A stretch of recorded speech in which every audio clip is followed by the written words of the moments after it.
Wolfmare's Guide to Better Thieving by Wolfmare Shadowcloak. So, you want to make it as a cut purse.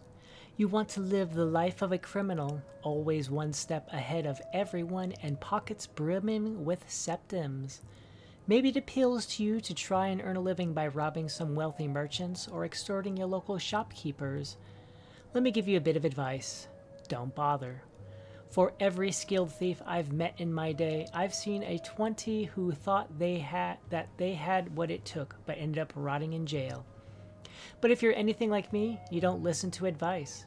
You do whatever you want and never let anyone else tell you otherwise. To oblivion with the risks. All that matters is the coin. Sound familiar? If it does, then this book might just teach you the difference between acting like a petty thief and a master criminal. I know what you're thinking. Who's this Wolfmare? Who does he think he is telling me how to be a better thief? What makes him an expert? Simple. Maybe you heard about that heist in Mournhold when Queen Berenzia's coronation crown went missing? Or perhaps the tale of an Elder Scroll gone missing from the White Gold Tower reached your ears. That's right, it was yours truly. I've done just about every kind of job you can imagine, and I've got the septons to put away to prove it. How else could an ex-thief find the resources to publish his own book? Now that I have your attention, let's start with two of the most fundamental skills you'll need to sharpen if you want to make it as a cut purse. Picking locks and picking pockets. And before you roll your eyes and throw this book aside in disgust, I can promise you that the easiest way you're going to get caught is by ignoring the basics. But if you can master these activities, you'll find yourself swimming in coin. Picking pockets is one of the easiest skills to learn, but you'd be surprised how often I've seen novice thieves muck it up. The lesson here is twofold. First, know your surroundings, and second, know your approach. Where and when you decide to go fishing is just as important as who you chose as your mark. Follow them a while. There's never a need to rush. Wait until they're somewhere isolated and out of earshot of any guards. But most importantly, always know when to let the mark go. Getting pinched simply isn't worth the risk. There'll always be plenty of other marks who will come along with their pockets full. As far as the approach goes, don't drop into your crouch until you're completely out of the mark's view, directly behind and preferably close to them. Don't spend too long deciding what you'll lift either.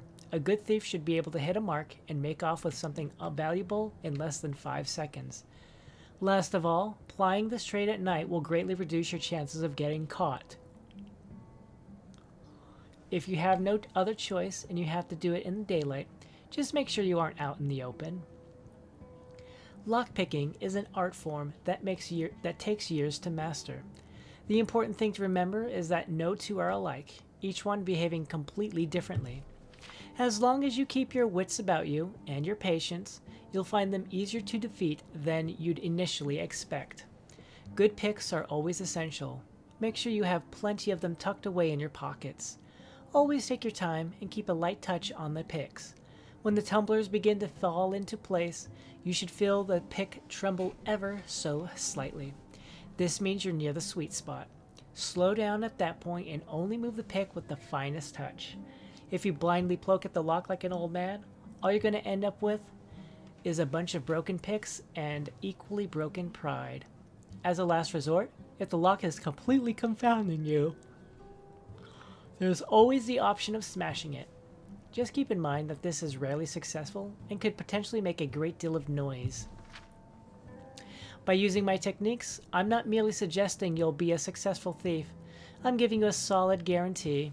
All it takes is a little bit of patience and a great deal of practice. Then maybe, just maybe, you'll become as successful as Wolfmare. In my next volume, we'll move on to another important tool in your arsenal, sneaking. I'll prove to you that the shadows can be just as potent of a weapon as your blade if you know how to bend it to your will.